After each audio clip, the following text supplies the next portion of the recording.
अस्सलाम वालेकुम गाइस।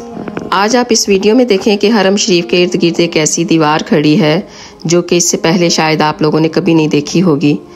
क्योंकि ये वीडियो मैं इसलिए पोस्ट कर रही हूँ क्योंकि सोशल मीडिया पर मैंने देखा है कि इसके मतलब ऐसी ऐसी लोग बातें फैला रहे हैं जो कि अनबिलीवेबल हैं, जो कि बिल्कुल भी सही नहीं है।